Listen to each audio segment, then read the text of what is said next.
श्री गुरुभ्यो नमः। ओं नमो ब्रह्मादिभ्यो ब्रह्म विद्या संप्रदाय कर्तृभ्यो वंश ऋषिभ्यो नमो महद्भ्यो नमो गुरुभ्यः।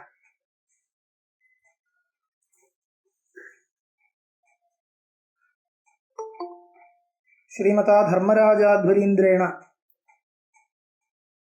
प्रणीता वेदांत परिभाषा आरभ्यते। तत्र मंगलश्लोकः यदविद्याविलासेन भूतभौतिकसृष्टयः तं नौमि परमात्मानं सच्चिदानन्दविग्रहम्। पठ्यताम्। यदविद्याविलासेन भूतभौतिकसृष्टयः तं नौमि परमात्मानं सच्चिदानन्दविग्रहम्।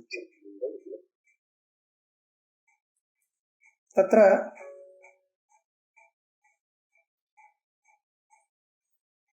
श्रोतारः भवन्तः सर्वे म्यूट् कुर्वन्तु, अन्यथा ततः शब्दः आगच्छेत्। यदि कश्चन संशयः भवति वक्ष्यमाणेषु विषयेषु पश्चादपि प्रष्टुं शक्यते, दूरवाणीमाध्यमेन वा अन्यादृशरीत्या वा कथञ्चित् प्रष्टुं शक्यते।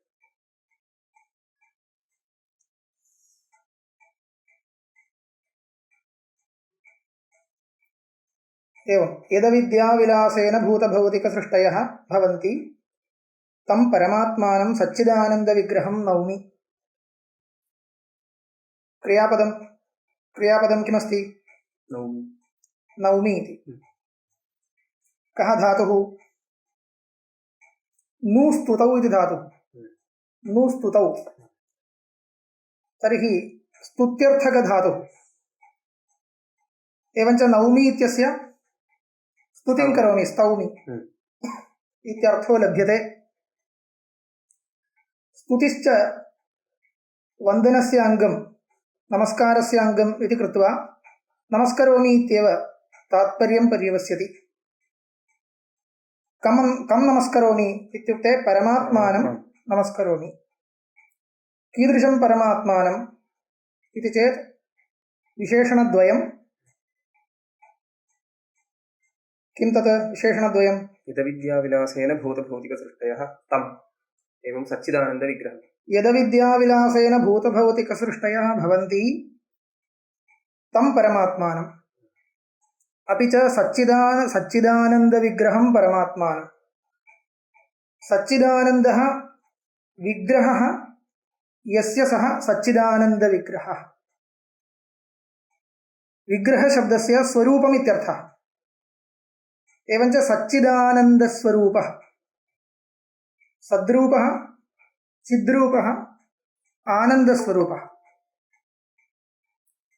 तस्मात् सच्चिदानन्दस्वरूपः अयं परमात्मा। तादृशं परमात्मानं नौमि इति लभ्यते। तत्र किं प्रमाणं? परमात्मा सच्चिदानन्दविग्रहः इत्यत्र सत्यं ज्ञानम् अनन्तं ब्रह्म इति श्रुतिः परमात्मस्वरूपं निर्दिशति, ब्रह्मस्वरूपं निर्दिशति, ब्रह्मणः स्वरूपलक्षणं समर्पयति। तत्र आनन्दशब्दो नास्ति यद्यपि, परन्तु अन्यत्र श्रुतौ वर्तते आनन्दो ब्रह्मेति व्यजानात्। एवञ्च तस्य स्वरूपम् आनन्दस्वरूपं, सद्रूपं, चिद्रूपं च भवति। चित् नाम ज्ञानम् इति एते सर्वे स्वरूपे प्रविष्टाः अंशाः। स्वरूपमेव। एतेन परमात्मनः स्वरूपलक्षणं सूच्यते इति वदामः।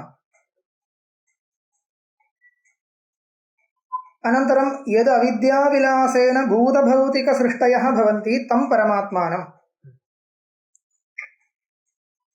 यदविद्याविलासेन, यस्य अविद्या यदविद्या, तस्याः विलासः यदविद्याविलासः, तेन किं भवति? भूतभौतिकसृष्टयः भवन्ति तं परमात्मानम् इत्यनेन भूतभौतिकसृष्टिकारणत्वं सूच्यते। एवञ्च भूतभौतिकसृष्टिकारणं परमात्मानं नौमि इति अर्थो लभ्यते। तथा च भूतभौतिकसृष्टिकारणत्वं परमात्मनः लक्षणं, सच्चिदानन्दविग्रहत्वम् इति च लक्षणं। तत्र सच्चिदानन्दविग्रहत्वम् इति तु स्वरूपलक्षणम् इति कथयामः। भूतभौतिकसृष्टिकारणत्वं तटस्थलक्षणम् इति च कथयामः। एतादृशः व्यवहारः शास्त्रे अस्ति। कः अनयोर्भेदः इति चेत् स्वरूपान्तर्गतमेव किञ्चिदादाय यदा लक्षणं कथ्यते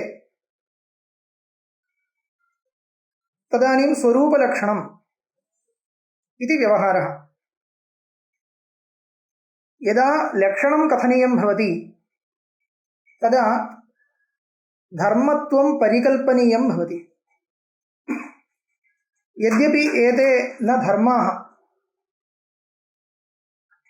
सत्त्वं चित्त्वम् इत्युक्ते ब्रह्मणः सद्रूपत्वम् उच्यते। एवञ्च सद्रूपं ब्रह्म इत्युक्ते ब्रह्मणि किञ्चित् सत्यत्वं नाम कश्चन धर्मः, यद्यपि सत्यत्वम् इति कश्चन धर्मो न, तथापि धर्मत्वेन परिकल्प्य लक्षणं वदामः।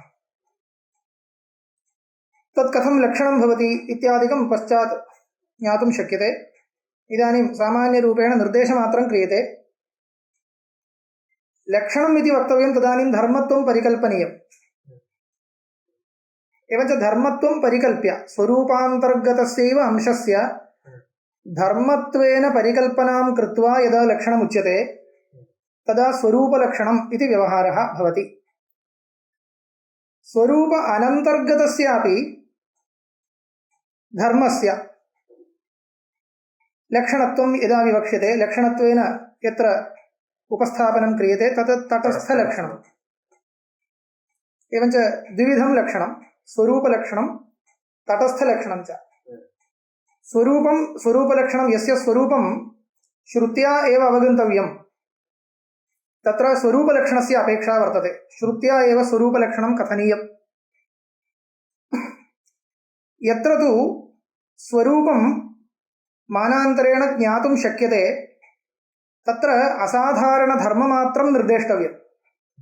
यतः स्वरूपं प्रसिद्धमस्ति। उष्णस्पर्शवत् तेजः इति तेजसः लक्षणमुच्यते तर्कसङ्ग्रहे। तेजो नाम किम् इति तु लोके प्रसिद्धमस्ति। तस्य स्वरूपं प्रत्यक्षादिवेद्यमस्ति। तर्हि तत्र परिचयार्थम् इतरव्यावृत्त्यर्थम्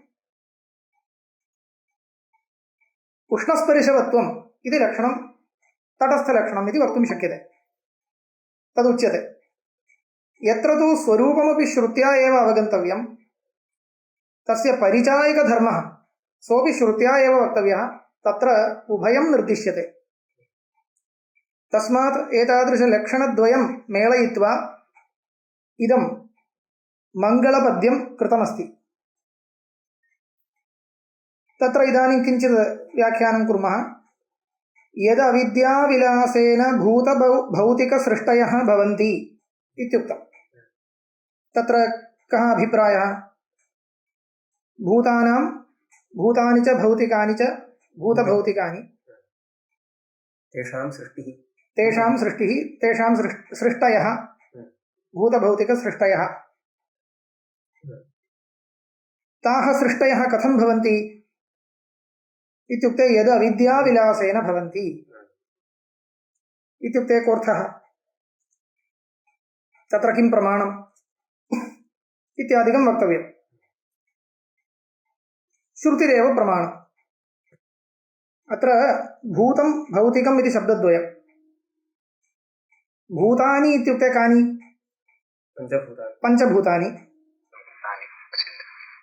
पञ्चभूतानि भवन्ति। वस्तुगत्या भूतशब्दस्य प्राणिष्वपि रूढिरस्ति, पञ्चभूतेष्वपि रूढिरस्ति। आकाशादिपञ्चभूतेष्वपि रूढिरस्ति, प्राणिष्वपि रूढिरस्ति।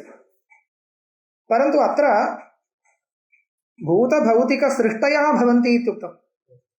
तत्र भौतिकशब्दः योजितः। भूतञ्च भौतिकञ्च एवञ्च भौतिकशब्दसमभिव्याहारः यदा भवति, भौतिकशब्दयोगेन यदा भूतशब्दः पठ्यते तदा भूतशब्देन पञ्चभूतान्येव गृह्यन्ते इत्येकम्।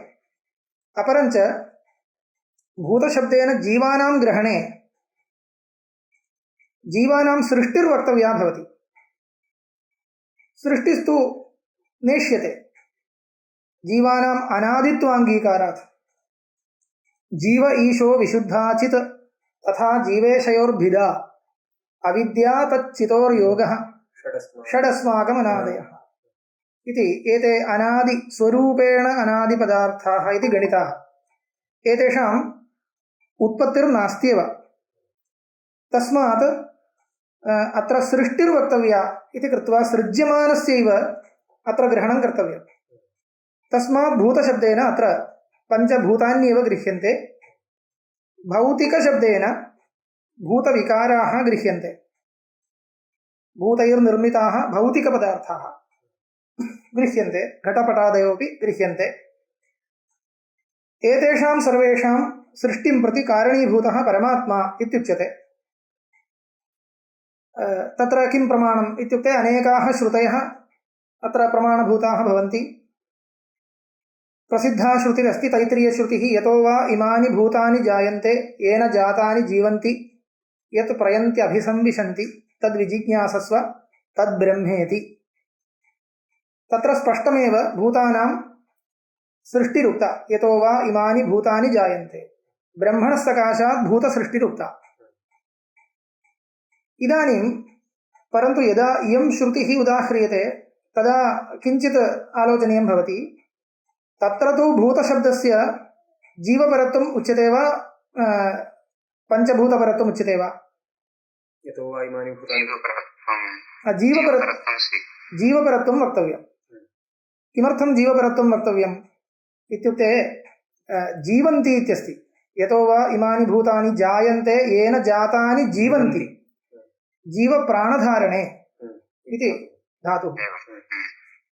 तस्मात् जीवपरत्वं वक्तव्यं।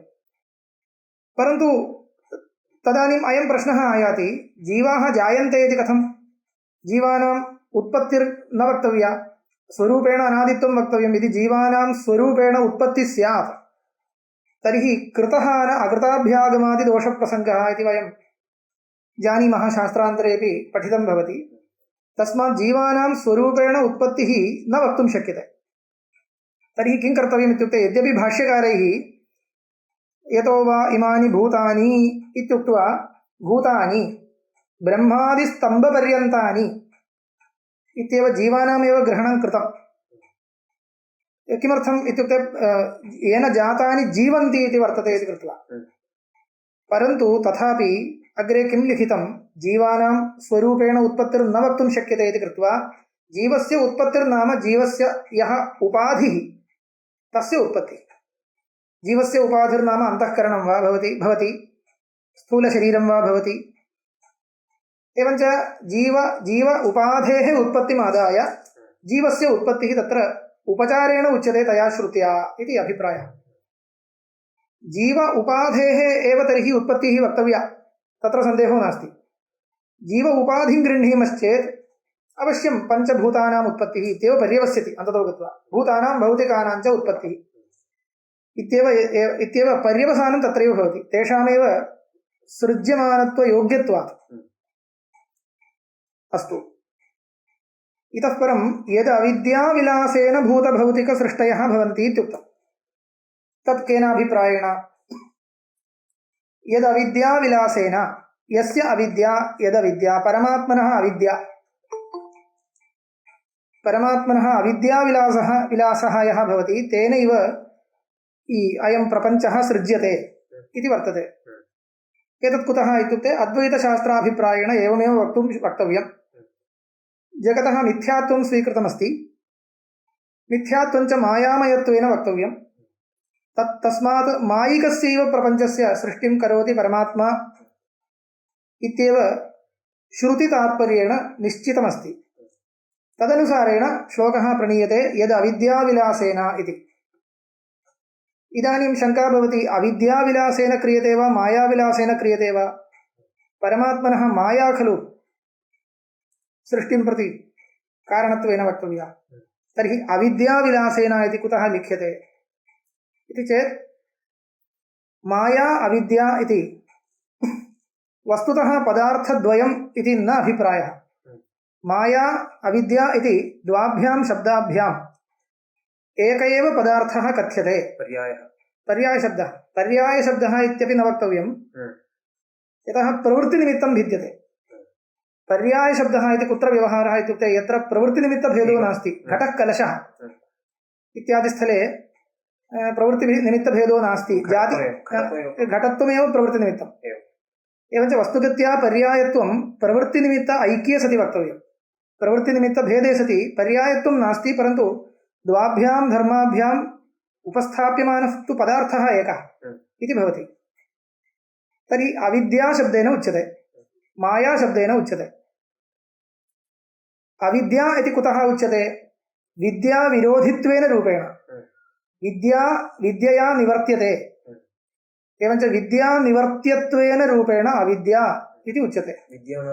विद्या नाम तत्त्वज्ञानं, यद्विषयकं तत्त्वज्ञानं, तेन तद्विषयिणी अविद्या निवर्त्यते इति तु प्रसिद्धम्। एवञ्च विद्यानिवर्त्यत्वेन रूपेण सः पदार्थः यदा उच्यते तदा अविद्या इति शब्देन निर्दिश्यते, अज्ञानमित्यर्थः। माया इति कुतः कदा उच्यते इत्युक्ते मोहकशक्तित्वेन। स्वाश्रयम् अव्यामोहयन्ती अन्यान् मोहयन्ती या शक्तिः सा माया। स्वाश्रयम् अव्यामोहयन्ती इत्युक्ते यः मायावान् अस्ति, मायावी यः वर्तते, तस्य मोहो नास्ति। यथा ऐन्द्रजालिकः स्वकीयया मायया शक्तिविशेषेण अविद्यमानं प्रदर्शयति सभ्यानां कृते। तत्र ऐन्द्रजालिकस्य मोहो नास्ति, सभ्यानामेव मोहः। अन्यथा प्रतीतिः तेषामेव भवति। तर्हि स्वाश्रयम् अव्यामोहयन्ती अन्यान् मोहयति, तादृशी शक्तिः माया इति शब्देन उच्यते। इत्युक्ते अविद्याशब्देन यः पदार्थः उक्तः अज्ञानं, तदेव अज्ञानं मायाशब्देनापि उच्यते। केन रूपेण? मोहकशक्तित्वेन रूपेण। मोहकशक्तित्वेन रूपेण माया अविद्यापदेन अज्ञानत्वेन रूपेण उच्यते। अज्ञानत्वेन रूपेण अविद्यापदेन उच्यते, मोहकशक्तित्वेन मायापदेन उच्यते इत्येवम् अभिप्रायः अवगन्तव्यः। प्रकृते च तत्र एवं रूपेण उच्यते इति आकरग्रन्थेषु द्रष्टुं शक्यते, परन्तु वस्तुगत्या इदानीं शास्त्रग्रन्थेषु कथं भवति इत्युक्ते प्रायेण एतादृशं प्रवृत्तिनिमित्तम् अनालोच्यापि पर्यायपदमिव व्यवहारो द्रष्टुं शक्यते, तावदेव। एवञ्च यदविद्याविलासेन यस्य परमात्मनः अविद्या, तस्याः अविद्यायाः विलासेन इमाः भूतभौतिकसृष्टयः भवन्ति इत्युक्तम्। विलासेन इत्युक्ते अर्थद्वयं चिन्तयितुं शक्यते। विलासो नाम विक्षेपः। अविद्यायाः अथवा अज्ञानस्य शक्तिद्वयमस्ति इति ज्ञायते। किं तत्? आवरणं विक्षेपश्च। आवरणशक्तिः विक्षेपशक्तिः इति शक्तिद्वयमस्ति। तत्र शुक्तौ रजतभ्रमः यत्र भवति, तत्र रजतं यत् तत्र प्रतीयते तत् रजतं विक्षेपशब्देन उच्यते। शुक्ति अविद्यायाः, शुक्तिविषयक अविद्यायाः विक्षेपः भवति रजतम् इति। तस्मात् अविद्याविलासो नाम अविद्याविक्षेपः इति वक्तुं शक्यते। एवञ्च मायायाः अथवा अविद्यायाः विक्षेप एव अयं सर्वोऽपि प्रपञ्चः इति। अयं सर्वोऽपि प्रपञ्चः विक्षेप एव, विक्षेपजन्यः न विक्षेप एव। अतएव मया उक्तं शुक्तेः शुक्त्यविद्यायाः विक्षेपो भवति रजतं, विक्षेपजन्यं न, विक्षेप एव रजतम् इत्युच्यते। तद्वदेव अयं बाह्यप्रपञ्चः व्यावहारिकप्रपञ्चः इत्युच्यते। अयं सर्वोऽपि व्यावहारिकप्रपञ्चः परमात्मनः अविद्यायाः अथवा मायायाः विक्षेपः विक्षेप एव। एवं यदि अर्थवर्णनं क्रियते तर्हि यदविद्याविलासेन इत्युक्ते यदविद्याविक्षेपेण भूतभौतिकसृष्टयः भवन्ति इत्यर्थो भवति। परन्तु विक्षेप एव भूतभौतिकसृष्टिः इति खलु अर्थः वक्तव्यः। तर्हि अभेदे तृतीया इति वक्तव्यम्। धान्येन धनवान् इत्यत्र यथा धान्यमेव धनं तद्वत् यदविद्याविलासात्मिका भूतभौतिकसृष्टिः, यदविद्याविलास एव भूतभौतिकसृष्टिः सृष्टयः इति अभेदतृतीया इति योजनीयम्। अथवा विलासशब्देन अविद्यावृत्तयः उच्यन्ते। अविद्यावृत्तयः इत्युक्ते परमात्मनः सङ्कल्परूपाः वृत्तयः। परमात्मा सङ्कल्पं करोति, तदैक्षत बहुस्यां प्रजायेयेति, तदैक्षत इति वर्तते। ईक्षणं करोति, ईक्षणं नाम सङ्कल्पः। इदमिदानीं स्रष्टव्यम् इति सृष्टिविषयकसङ्कल्पं कृत्वा अनन्तरं सृजति इत्यस्ति श्रुतेः निर्देशः वर्तते। तर्हि इदं किम् इत्युक्ते परमात्मनः सङ्कल्पः इति वक्तव्यम्। सङ्कल्पो नाम ज्ञानविशेषः। एवञ्च एतदनुसारेण परमात्मनि किञ्चित् जन्यज्ञानं स्वीकर्तव्यं भवति। जन्यज्ञानं स्वीक्रियते, नैयायिकानामिव नित्यज्ञानम् इति न, जन्यज्ञानमपि स्वीक्रियते। यतः श्रुतेर्निर्देशान्यथानुपपत्या सृष्टि अव्यवहितपूर्वकालीनसङ्कल्पः तात्कालिकः वर्तते। तादृशसङ्कल्पप्रतिपादकश्रुतेः समर्थनाय किं क्रियते? जन्यज्ञानम् इति किञ्चित् स्वीक्रियते। तत् किं जन्यज्ञानं नाम? परमात्मनि विद्यमानं जन्यज्ञानम्, उत्पद्यमानं किञ्चित् ज्ञानं, तत् किं, कः पदार्थः? वृत्तिः इति वक्तव्यम्। अस्माकमपि जीवानां जन्यज्ञानं कथं निरूप्यते? वृत्तिरूपम् इति निरूप्यते। अन्तःकरणस्य वृत्तयो भवन्ति, जीवानाम् अन्तःकरणवृत्तयो भवन्ति। इमाम् अन्तःकरणवृत्तिं स्वीकृत्यैव जीवानां जन्यज्ञानं निरूप्यते। तद्वत् परमात्मनः निरूपयितुं शक्यते वा? न शक्यते। किमर्थं न शक्यते इति चेत् परमात्मनः अन्तःकरणं नास्ति, न तस्य कार्यं करणं च विद्यते इति श्रुतेः। तस्य कार्यं करणं च न विद्यते। तत्र कार्यम् इति शब्देन स्थूलशरीरं गृह्यते, करणम् इति शब्देन सूक्ष्मशरीरं गृह्यते, इन्द्रियादिकं सर्वम्। एवञ्च मन आदिसमुदायो नास्ति, स्थूलशरीरं च नास्ति परमात्मनः इति श्रुत्या ज्ञायते। तस्मात् अन्तःकरणवृत्तिः इति किञ्चित् परमात्मनः निरूपयितुं न शक्यते। तर्हि परमात्मनः ज्ञानं नाम तत् किम् इति पृष्टे अविद्यावृत्तिः इति वक्तव्यम्। तस्य उपाधिभूता या अविद्या, तत्रैव वृत्तिर्जायते अथवा माया। तस्याः मायायाः अथवा अविद्यायाः परिणामविशेषाः जायन्ते। यथा अन्तःकरणस्य परिणामविशेषाः अस्माकं जायन्ते, ज्ञानशब्देन व्यवह्रियन्ते, तद्वत् परमात्मनः अपि अविद्यावृत्तयः जायन्ते।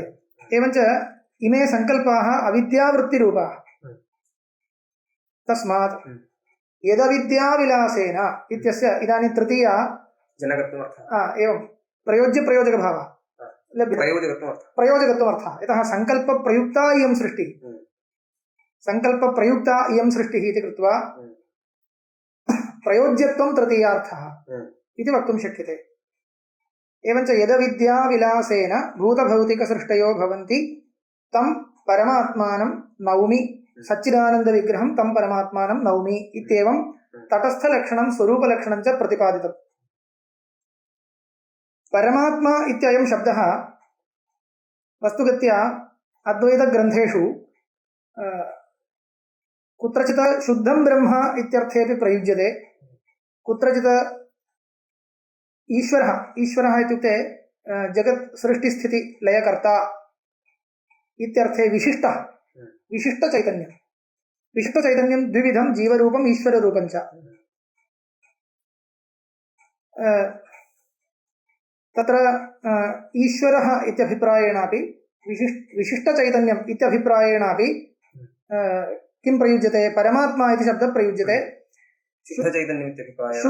शुद्धं चैतन्यं निर्धर्मकं चैतन्यम् उपाध्यनवच्छिन्नं चैतन्यम् इत्यर्थेपि परमात्मा इति शब्दः प्रयुज्यते कथम् एवं शब्दप्रयोगः इत्युक्ते असंसारित्वेन रूपेण असंसारित्व शुद्धचैतन्यस्यापि तुल्यं परमात्मनः ईश्वरस्यापि तुल्यम् असंसारी इत्यभिप्रायेण यतोहि जीव एव संसारी ईश्वरोऽपि न संसारी शुद्धचैतन्यं तु संसारी नास्ति तत्र सन्देहो नास्ति ईश्वरः संसारी वा अविद्याश्रयत्वमस्ति संसारस्य नियामकत्वमस्ति सर्वमुच्यते परन्तु संसारी इति व्यवहारो नास्ति तत् कस्मात् हेतोः इत्युक्ते संसारी इति कदा व्यवह्रियते संसारे विद्यमानान् विषयान् आदाय यः भोगम् अनुभवति सः संसारी इत्येव ईश्वरस्य भोगः अस्ति वा किमर्थं नास्ति अस्तु ईश्वरस्य भोगः किमर्थं नाङ्गीक्रियते ईश्वरस्य भोगः कुतो नाङ्गीक्रियते यदि ईश्वरस्यापि भोगः अङ्गीक्रियेत को नाम भोगः भोगो नाम कः सुख दुःख अन्यतर साक्षात्कारः इति उच्यते यद्यपि सुख दुःख अन्यतर साक्षात्कारः इत्यर्थे भोगशब्दस्य शक्तिर्नास्ति नैयायिकैः परिभाषया दुःखसाक्षात्कारोऽपि तत्र सङ्गृहीतः तावदेव दुःखं नास्ति न तथा न दुःखं नास्ति सुखम् इत्युक्तेपि विषयजन्यं सुखं नास्ति इति वक्तव्यं भोगशब्दस्तु न्यायशास्त्रे सुख दुःख अन्यतर साक्षात्कारः इत्यर्थे परिभाषया प्रयुज्यते लोके तु भोगशब्दः सुखसाक्षात्कारे एव प्रयुज्यते अयं भोगी इत्युक्ते यः दुःखम् अनुभवति सः भोगी इति व्यवहारः लोके नास्ति व्यवहारादिना खलु शक्तिग्रहः एवञ्च व्यवहारादिना यदा शक्तिर्गृह्यते तदा भोगी इति शब्दस्य सुखसाक्षात्कारवान् इत्यर्थे एव प्रयोगः तर्हि ईश्वरस्य सुखसाक्षात्कारो नास्ति वा ईश्वरः भोगी इति वक्तुं न शक्यते इत्युक्ते कथं न शक्यते कुतो न शक्यते ईश्वरस्य सुखसाक्षात्कारो नास्ति वा अस्ति जन्यसुखं नास्ति सुखस्वरूपत्वम् इति उच्यते तत् जीवस्यापि तुल्यम् आत्मा आनन्दस्वरूपः इति सामान्यतः श्रुतिरस्ति परन्तु जन्यसुखं नास्ति समीचीनं जन्यसुखं नास्ति इति कुतः जन्यसुखं नास्ति इत्युक्ते जन्यसुखं नाम विषयजन्यं विषयसम्पर्केण जायमानं सुखं जन्यसुखम् एतत्तु यदि ईश्वरस्य अस्ति इत्युच्येत तर्हि नित्यतृप्तत्वं भग्नं स्यात् ईश्वरः नित्यतृप्तः इति तु न स्यात् यतोहि ईश्वरोऽपि सुखप्राप्त्यर्थं विषयान्वेषणं करोति विषयं प्राप्य तत्सम्बन्धेन सुखमनुभवति इत्युक्ते तस्य नित्यतृप्तत्वं निरूपयितुं न शक्येत किञ्च तस्यापि संसारित्वं यदि स्यात् तर्हि संसारनियामकत्वं न स्यात् सोऽपि संसारी इत्युक्ते संसारनियामको न स्यात् तस्मात् संसारस्य निरङ्कुशं नियामकत्वं यदि वक्तव्यं स्वतन्त्रं नियामकत्वं यदि वक्तव्यं तर्हि तस्य असंसारित्वं वक्तव्यम् अपि च ईश्वरस्य यदि सुखं भवति विषयसम्बन्धेन सुखं भवति इत्युक्ते कर्माधीनं तत् इति वक्तव्यम् आपतति कर्माधीनं पुण्यपापाधीनम् अधीनमिति स्यात् पुण्यपापसम्बन्धोऽप्यस्ति पुण्यपापसम्बन्धेन सुखं जायते विषयसम्बन्धो जायते तेन सुखं जायते सर्वं यदि ईश्वरस्य यदि स्वीक्रियेत तर्हि ईश्वरत्वमेव न स्यात् तस्मात् ईश्वरस्य एतत् सर्वं न स्वीक्रियते स्वरूपानन्दाभिव्यक्तिस्तु भवति स्वरूपानन्दाभिव्यक्तिशब्दमात्रेण भोगः इति व्यवहारो नास्ति सुषुप्तौ जीवानामपि स्वरूपानन्दसाक्षात्कारः अङ्गीक्रियते परन्तु सुप्तः यः वर्तते तत्र भोगी इति व्यवहारः अस्ति चेदपि सः गौणः वस्तुगत्या शास्त्रीयरीत्या नास्ति इति वक्तव्यं विषयसुखं नास्ति एवञ्च विषयसुखम् अनुभवन् एव पुरुषः भोगी इति कथ्यते नो चेत् का आपत्तिः इति चेत् मुक्तोपि स्वरूपानन्दम् अनुभवति मुक्तस्य स्वरूपानन्दप्रकाशः अवश्यमस्ति अन्यथा मोक्षस्य पुरुषार्थत्वं न स्यात् मोक्षः पुरुषार्थः इति कुतः उच्यते स्वरूपानन्दसाक्षात्कारः अविच्छिन्नः अस्ति इति कृत्वा मोक्षः पुरुषार्थः तत्रापि तत्र भोगशब्दव्यवहारः स्यात् मुक्तोऽपि भोगी इत्यापद्येत मुक्ते भोगित्वव्यवहारः नास्ति मुक्तः भोगी इति केनापि नोच्यते कुतः नोच्यते इत्युक्ते यद्यपि आनन्दप्रकाशः वर्तते परन्तु आनन्दाभिव्यक्त्यर्थं यः विषयान्वेषणं करोति विषयाधीनम् आनन्दं यः इच्छति स एव भोगी इति लोके व्यवहारः विषयाधीनम् आनन्दं नेच्छति नापेक्ष्यते विषयाधीनः आनन्दः स्वरूपानन्दस्यैव अभिव्यक्तिर्वर्तते तर्हि सः न भोगी इत्यस्ति तर्हि विषयजन्यः सुखसाक्षात्कारः भोगः इति उक्तम् विषयजन्यसुखसाक्षात्कार एव भोगः तत् नैयायिकैः किमर्थं विषयजन्यः इति न निवेशितम् इत्युक्ते विषयजन्य एव अस्ति तस्य मते सुखसाक्षात्कारः स्वरूपसुखम् इति किञ्चित् तस्य मते नास्ति इति कृत्वा तत् दलं न निवेशितं तावदेव इति तस्मात् एतत् सर्वं प्रसङ्गादुक्तं परमात्मा इति शब्दः शुद्धचैतन्यपरतयापि प्रयुज्यते संसारनियामक ईश्वरपरतयापि प्रयुज्यते ग्रन्थेषु तत् सन्दर्भानुसारेण अवगन्तव्यम् अत्र च नौमि इति वर्तते नौमि इति यदा उच्यते तर्हि कश्चन भेदः कल्पनीयः भेदं प्रकल्प्यैव नमस्कारकभावः निरूपयितुं शक्यते तस्मात् अत्र जीवेश्वरभावेन विद्यमानं तत्त्वमेव तत्र ईश्वर एव ग्राह्यः न तु शुद्धचैतन्यं तस्य नमस्कार्यत्वं नास्ति इति कृत्वा परमात्मा इत्यनेन अत्र ईश्वर एव उच्यते अपि च जगत् सृष्टिस्थितिलयकारणम् इति च उक्तम् एवञ्च परमात्मा इत्यनेन जगन्नियामकः एव अत्र उच्यते अद्वैतमते जीवेश्वरयोर्भेदो नास्ति इति खलु वर्तते कथं तर्हि उपपद्यते इत्युक्ते पारमार्थिकदृष्ट्या भेदो नास्ति व्यावहारिकः भेदः अस्ति व्यावहारिकस्तु भेदः अङ्गीक्रियते भेदस्तु अस्ति इत्येव कीदृशः व्यावहारिकः तस्मात् पारमार्थिकेन अद्वैतेन विरोधो नास्ति अद्वैतं तु पारमार्थिकं भेदस्तु व्यावहारिकसत्ताकः तस्मात् अनयोः विरोधो नास्ति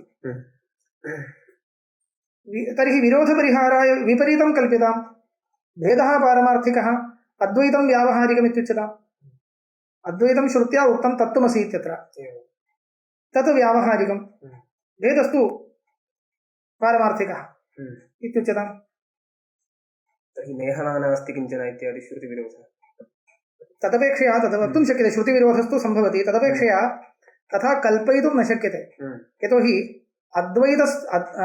अद्वितीयत्वस्य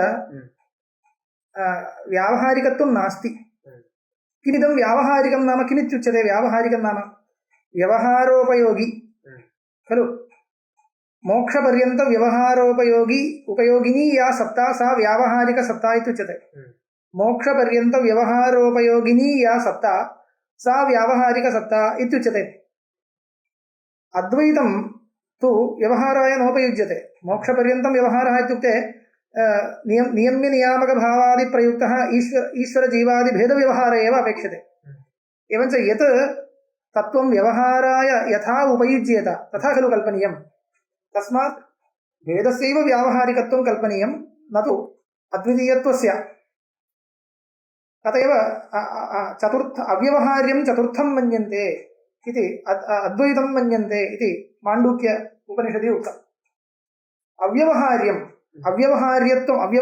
इत्येव शब्दं प्रयुज्य अद्वैतं चतुर्थं मन्यन्ते तुरीयं तत्त्वं किञ्चिदस्ति तदेव अद्वैतम् इत्युच्यते तद् अव्यवहार्यम् इत्युक्तम् एवञ्च व्यावहारिकसत्ता कस्य देया इत्युक्ते यः पदार्थः व्यवहारोपयोगी तस्य व्यावहारिकसत्ता देया इत्यनेन औचित्येन भेद एव व्यावहारिकः तञ्च व्यावहारिकं भेदम् आदाय सर्वोपि व्यवहारः प्रवर्तयितुं शक्यते नमस्कारकभावादिकं सर्वम् उपपद्यते इत्येवम् अभिप्रेत्य तं परमात्मानं नौमि इत्युक्तम्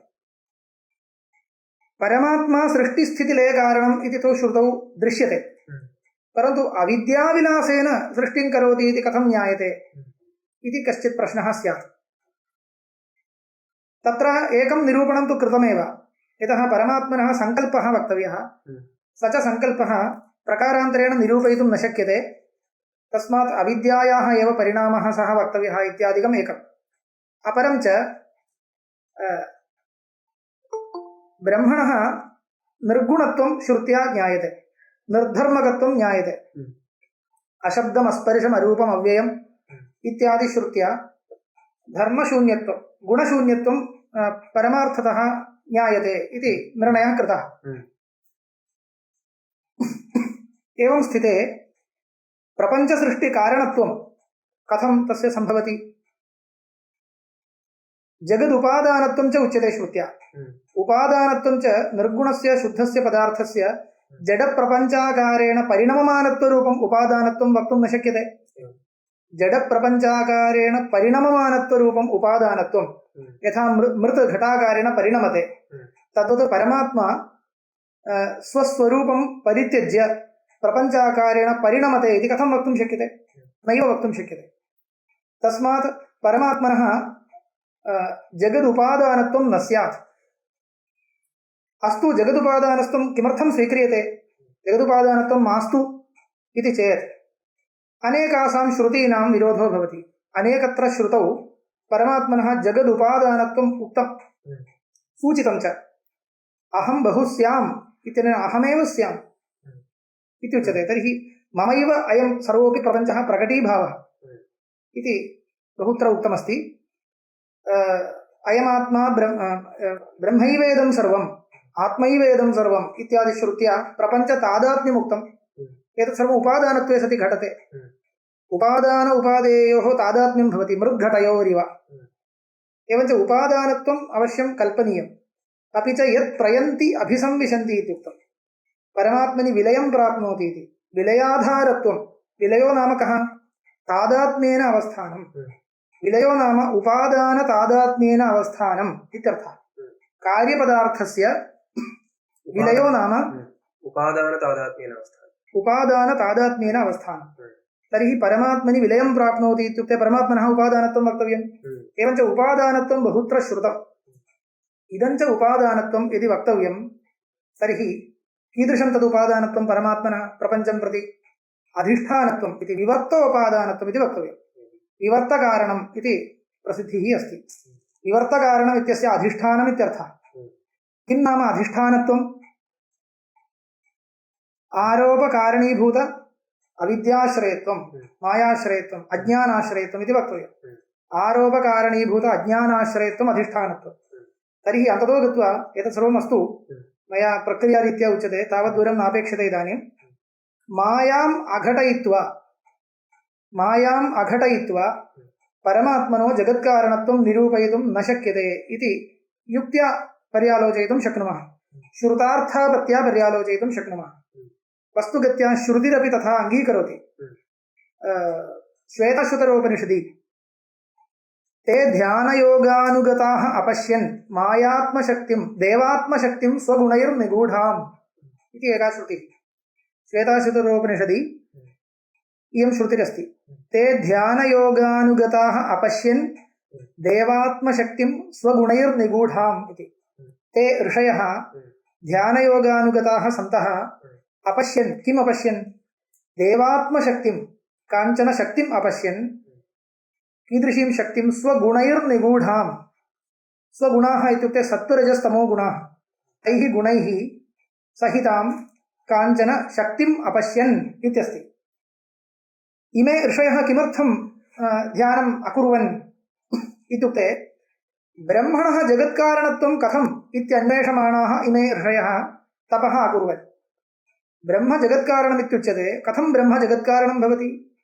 निर्गुणस्य ब्रह्मणः कथं जगत्कारणत्वम् इत्येवं विचारं कुर्वन्तः विचारस्य फलम् उत्तरं किं लब्धवन्तः ध्यानयोगं गत्वा इत्युक्ते काचन शक्तिरस्ति इति, तया शक्त्या सृज्यते इति। अस्तु, इयं शक्तिः पारमार्थिकी शक्तिः इति तैः दृष्टं वा इत्युक्ते न दृश्यते। मायामेतां तरन्ति ते इत्यपि अस्ति। मायायाः ज्ञानेन तर्तव्यत्वम् उक्तं, ज्ञानेन नाश्यत्वम् उक्तं। तस्मात् तत्र विनाश्यत्वम् उक्तं, जगत्कारणत्वम् उक्तं, सर्वं श्रुत्या उच्यते। भूयश्चान्ते विश्वमाया निवृत्तिः इत्यस्ति। विश्वमाया इति प्रयोगः, विश्वकारणीभूता माया, इयमेव विश्वमाया इत्युच्यते। माया शब्दप्रयोगेणैव ज्ञायते अयं प्रपञ्चः पारमार्थिको न इति। कथं ज्ञायते इत्युक्ते माया इति शब्दः लोके मोहकशक्तिः इत्यस्मिन् अर्थे प्रयुज्यते, मोहिका शक्तिः। एवञ्च मायया यत् दृश्यते इत्युक्ते वस्तुगत्या अविद्यमानं दृश्यते इत्यर्थः तत एव लभ्यते इति ब्रूमः। एवञ्च एतादृशश्रुतिपरीक्षणेन इदं निश्चीयते इमाः भूतभौतिकसृष्टयः सर्वाः अपि परमात्मनः अविद्याविलासेन अथवा मायाविलासेनैव निर्मिताः वर्तन्ते इत्येवं रीत्या अद्वैतसिद्धान्ते जगन्मिथ्यात्ववादः इत्यादिकम् उपस्थापितमस्ति। पर्याप्तम्। एतावता मङ्गलश्लोकस्य विचारं परिसमाप्य अग्रे गच्छामः। प्रथमः श्लोकः समाप्तः इति चिन्तयामः। अन्यान् श्लोकान् पठामः। यदन्तेवासि पञ्चास्यैः निरस्ताः भेदिवारणाः। पठ्यताम्। यदन्तेवासि पञ्चास्यैः निरस्ताः भेदिवारणाः तं प्रणौमि नृसिंहाख्यं यतीन्द्रं परमं गुरुम्। कः अर्थः? यदन्तेवासि पञ्चास्यैर्निरस्ताः भेदिवारणाः तं नृसिंहाख्यं यतीन्द्रं परमं गुरुं प्रणौमि। नृसिंहाख्यः, नृसिंहः इति आख्या यस्य सः नृसिंहाख्यः, तं यतीन्द्रं यतिश्रेष्ठम्, यतीनाम् इन्द्रः यतीन्द्रः यतिश्रेष्ठः इत्यर्थः। तं परमं गुरुं प्रणौमि। स च कीदृशः इत्युक्ते तस्य विशेषणमुच्यते। किमुच्यते? यदन्तेवासि पञ्चास्यैः भेदिवारणाः निरस्ताः तं भेदिवारणाः। वारणशब्दस्य गजः इत्यर्थः। भेदिन एव वारणाः, भेदिवारणाः। के भेदिनः? भेदः अस्य अस्ति इति भेदी, भेदः अस्य अस्ति इति भेदी। भेदः जीवब्रह्मणोः भेदः तात्विकरूपेण पारमार्थिकरूपेण यस्य सम्प्रदाये वर्तते सः भेदी इत्युक्ते केवलं मध्वाचार्यसम्प्रदाये ये भवन्ति ते इत्येव न, अद्वैतमतं विहाय अन्ये सर्वेपि भेदिन एव, भेदवादिन एव। योगमतं, साङ्ख्यमतं, नैयायिकमतं, वैशेषिकमतं, सर्वत्रापि ईश्वरजीवेश्वरभेदं स्वीकृत्यैव तत्सर्वमपि मतं प्रवृत्तमस्ति। तस्मात् ते सर्वेपि भेदिनः। एवञ्च भेदिरूपाः ये वारणाः, गजाः, ते निरस्ताः। कैः? यदन्तेवासि पञ्चास्यैः, अन्तेवासिनः शिष्याः, अन्तेवासिरूपैः पञ्चास्यैः, पञ्चास्याः सिंहाः। वचि विस्तारे इति धातुः, विस्तृतास्यः इत्यर्थः। पञ्चास्यो नाम पञ्चसङ्ख्याकम् आस्यं वर्तते इति न, विस्तृतास्यः इत्यर्थः। पञ्चास्य इति सिंहः उच्यते। एवञ्च यस्य अन्तेवासिन एव समर्थाः वर्तन्ते परमतखण्डने, तादृशं नृसिंहाख्यं यतीन्द्रं गुरुं प्रणौमि। अग्रे श्रीमद्वेङ्कटनाथाख्यान् वेलाङ्गुडिनिवासिनः जगद्गुरूनहं वन्दे सर्वतन्त्रप्रवर्तकान्। श्रीमद्वेङ्कटनाथाख्यान् वेलाङ्गुडिनिवासिनः जगद्गुरून् सन्यासिश्रेष्ठाः इत्यपि प्रतीयते, अथवा आदरवशात् जगद्गुरुत्वम् उक्तं स्यात्। जगद्गुरुः इति शब्दप्रयोगः यद्यपि इदानीम् अस्माभिः सन्यासिश्रेष्ठेषु क्रियते, जगद्गुरवः श्रीचरणाः इति, परन्तु ग्रन्थेषु तथा संस्कृतग्रन्थेषु जगद्गुरुशब्दः श्रीचरणेषु प्रयुज्यते इति तथा नियतता नास्ति। आदरविशेषेण जगतः सर्वस्यापि गुरुत्वं यः अर्हति सः सन्यासी भवेत् इति कोऽपि नियमो नास्ति। एवञ्च वेङ्कटनाथाख्याः ये भवन्ति ते सन्यासिनः इति जगद्गुरुशब्देन कल्पयितुं न शक्यते। किमर्थम् इत्युक्ते इदानीम् अस्माकं तथा व्यवहारे विद्यमाने सत्यपि ग्रन्थेषु तथा जगद्गुरुः इति शब्दः सन्यासीषु प्रयुज्यते इति तु नास्ति। तस्मात् एते एतेषां महान्तः आचार्याः केचन भवितुमर्हन्ति। श्रीमद्वेङ्कटनाथाख्यान् वेलाङ्गुडिनिवासिनः, वेलाङ्गुडि इति कश्चन ग्रामविशेषः तत्रैव वर्तते। तत्र निवासिनः ये वेङ्कटनाथाख्याः तान् सर्वतन्त्रप्रवर्तकान् सर्वशास्त्रेषु प्रवर्तकान् अध्यापनादिना प्रवर्तकान् तान् वन्दे। अनन्तरं येन चिन्तामणौ टीका दशटीका विभञ्जिनी तर्कचूडामणिर्नाम कृता विद्वन्मनोरमा। इतोपि अग्रिमश्लोकः। तेन बोधाय मन्दानां वेदान्तार्थावलम्बिनी धर्मराजाध्वरीन्द्रेण परिभाषा वितन्यते। चतुर्थपञ्चमश्लोकयोः एकवाक्यता अस्ति। येन तेन इत्यस्ति। इत्युक्ते स्वकीयां प्रशस्तिं वदति स्वस्य प्रामाण्यसम्पादनाय। येन धर्मराजाध्वरीन्द्रेण चिन्तामणौ टीका, चिन्तामणिः नाम तत्त्वचिन्तामणिः, गङ्गेशोपाध्यायेन कृतः प्रसिद्धो ग्रन्थः, नव्यन्यायस्य मूलभूतो ग्रन्थः तत्त्वचिन्तामणिः। तस्य तत्त्वचिन्तामणेः टीका विद्वन्मनोरमा टीका, दशटीका विभञ्जिनी टीका, पूर्वं विद्यमानानां दशटीकानां व्याख्यानानां खण्डनं कुर्वती इयं टीका तर्कचूडामणिः इति नाम। तर्कचूडामणिर्नाम, तर्कचूडामणिर्नाम इत्यत्र नामशब्दस्य नामधेयम् इत्यर्थो न, अन्यथा तर्कचूडामणि नाम इति वक्तव्यम्। इदं कथमस्ति, क्रियाविशेषणं। तर्कचूडामणिर्नाम टीका कृता, तर्कचूडामणि नामक टीका इति न, तर्कचूडामणि मणि नाम मणिः इति नाम इति इत्यर्थे तर्कचूडामणिः इति इत्यर्थे नामशब्दः। तन्नाम इत्युच्यते खलु अस्माभिः, तादृशनामशब्दः एव अव्ययम्। तर्कचूडामणिर्नाम विद्वन्मनोरमा काचन टीका कृता अस्ति। तेन तया टीकया स्वकीयं सामर्थ्यं सर्वैः ज्ञातुं शक्यते। एवञ्च एतादृशसामर्थ्यवता तेन धर्मराजाध्वरीन्द्रेण इदानीं किं क्रियते, मन्दानां बोधाय प्रविविक्षूणां बोधाय इत्यर्थः। शास्त्रे प्रविविक्षूणां बोधाय वेदान्तार्थावलम्बिनी, वेदान्तार्थः वेदान्तप्रमेयं, तत्प्रमेयम् अवलम्ब्य कृता इयं परिभाषा वितन्यते, क्रियते। धर्मराजाध्वरीन्द्रेण परिभाषा वितन्यते इति मङ्गलश्लोकाः समाप्ताः। अग्रे इह खलु धर्मार्थकाममोक्षाख्येषु चतुर्विधपुरुषार्थेषु मोक्ष एव परमपुरुषार्थः न स पुनरावर्तते इति श्रुत्या तस्य नित्यत्वावगमात्। इह खलु धर्मार्थकाममोक्षाख्येषु चतुर्विधपुरुषार्थेषु चत्वारः पुरुषार्थाः सन्ति। धर्मः, अर्थः, कामः, मोक्षः। के ते? धर्मो नाम कः, अर्थो नाम कः, कामो नाम कः, मोक्षो नाम कः? किमुच्यते? धर्मो नाम वेदेन प्रयोजनमुद्दिश्य विधीयमानः अर्थः। वेदेन प्रयोजनमुद्दिश्य विधीयमानः धर्मः। अर्थो नाम धर्म सम्पद्विशेषः। कामो नाम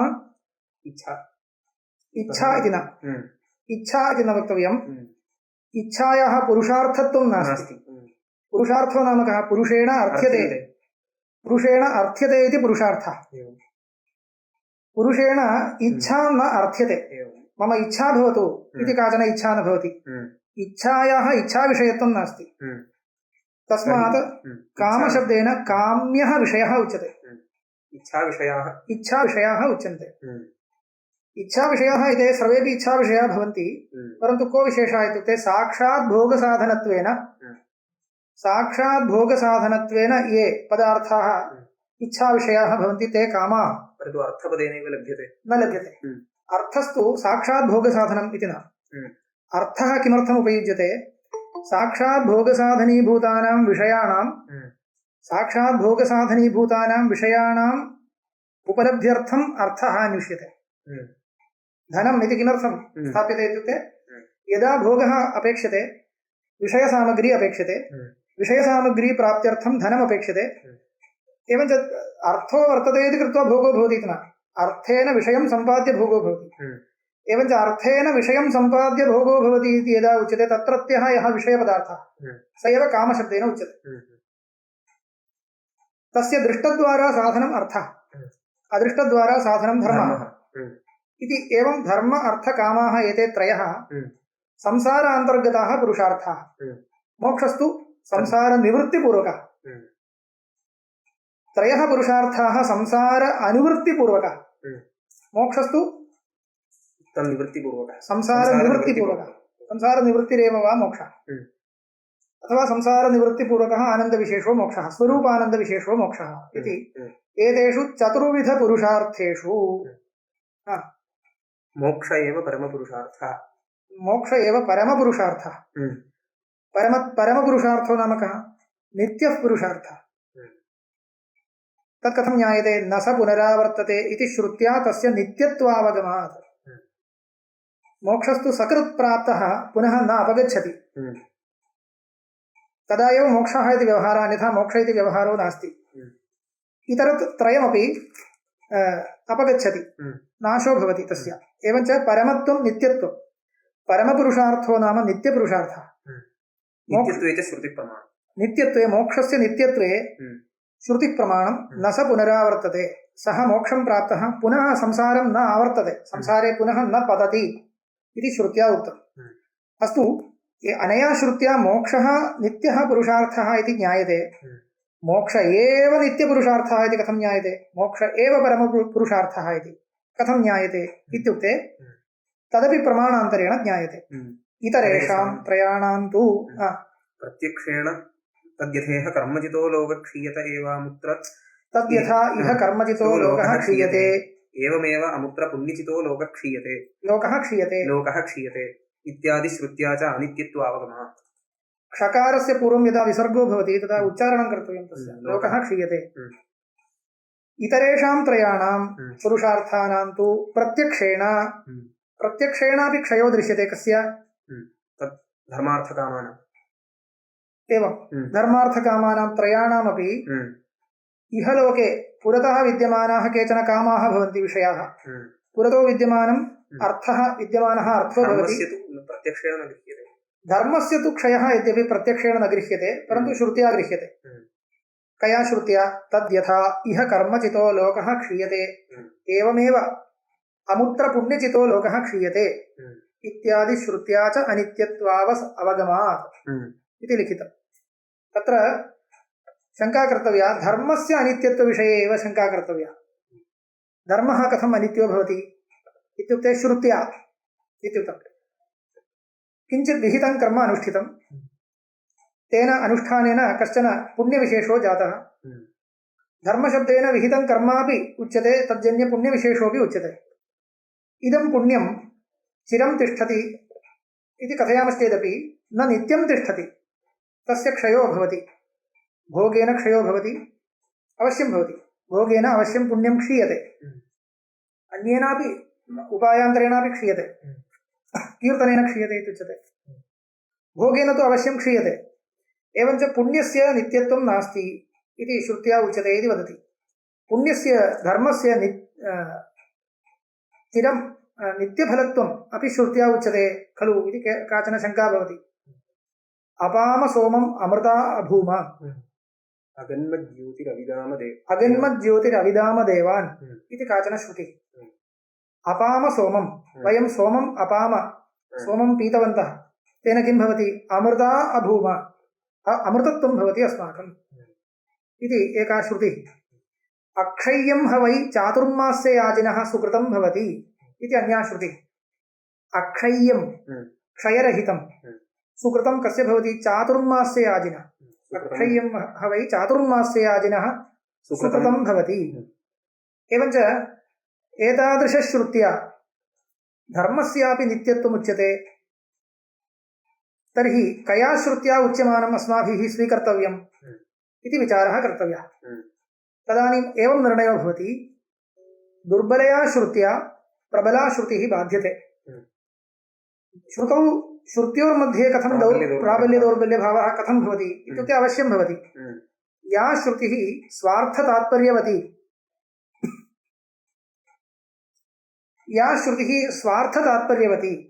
सा प्रबला या अन्यार्थं प्रवृत्ता सा दुर्बला इति वक्तुं शक्यते तर्हि कथं निश्चेतव्यं अक्षय्यं ह वै चातुर्मास्ययाजिनः सुकृतं भवति इति श्रुतिः चातुर्मास्ययाजिनः यत् सुकृतं तस्य नाशो नास्ति इत्येतत् प्रतिपादनार्थमेव आगता न वा इति विचारणीयं।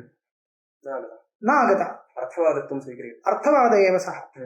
कथम् इत्युक्ते तद्यथा इह कर्मचितो लोकः क्षीयते एवमेव अमुत्र पुण्यचितो लोकः क्षीयते इति श्रुतिः स्वार्थतात्पर्यवती वर्तते। तया श्रुत्या यदुच्यते तस्मिन् अर्थे तस्याः श्रुतेः तात्पर्यमस्ति।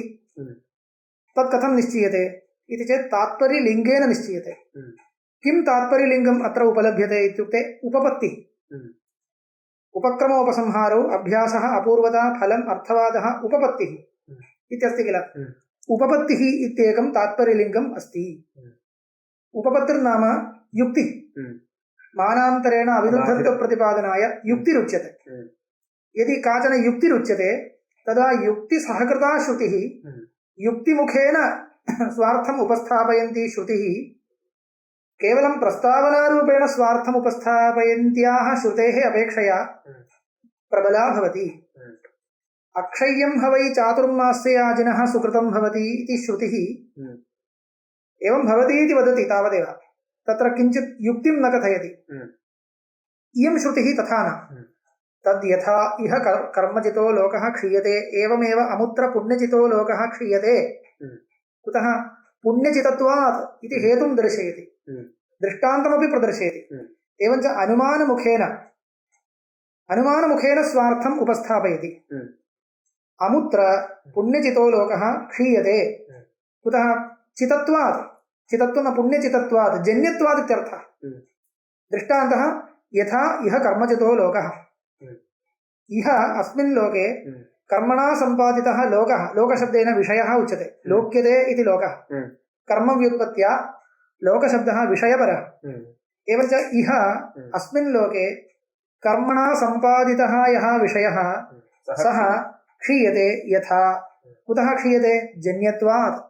तद्वदेव लोकान्तरे अपि पुण्येन आर्जितो विषयः क्षीयते एव इति जन्यत्वहेतुना स्वार्थं, जन्यत्वहेतुम् उपस्थाप्य स्वार्थं बोधयन्ती इयं श्रुतिः प्रबला भवति, स्वार्थतात्पर्यवती भवति। तस्मात् तादृशश्रुतिविरोधेन अन्याः श्रुतयः उपेक्षणीयाः। उपेक्षणीयाः इत्युक्ते अर्थवादमात्रं। तर्हि अनुमाने पक्षः कः प्रकृते? अमुत्र कर्मचितो लोकः, पुण्यचितो लोकः। पुण्यचितो लोकः पक्षः। एवं पुण्यचितो लोकः पक्षः, पुण्यार्जितो लोकः, पुण्यजन्यो विषयः। ध्वंसप्रतियोगित्वं साध्यं। ध्वंसप्रतियोगित्वं साध्यं। जन्यत्वं हेतुः। कर्मचितो लोकः दृष्टान्तः। कर्मचितो लोकः, कर्मजन्यः लोकः, कर्मजन्यः लोकः, विषयः। एवञ्च युक्तिसहकृतश्रुति युक्तिरहितश्रुत्योर्मध्ये युक्तिसहकृता श्रुतिः प्रबला इति न्यायेन किं निश्चीयते? यद्यपि उभयत्र श्रुतिरस्ति परन्तु तेषां लोकानां नित्यत्वं न वक्तुं शक्यते। अतः तस्मात् धर्मः क्षीयते एव। क्षीणे पुण्ये मर्त्यलोकं विशन्ति इत्यादि स्मृतयश्च तत्र प्रमाणं। स्मृतिः सा प्रमाणं, गीतावाक्यम्।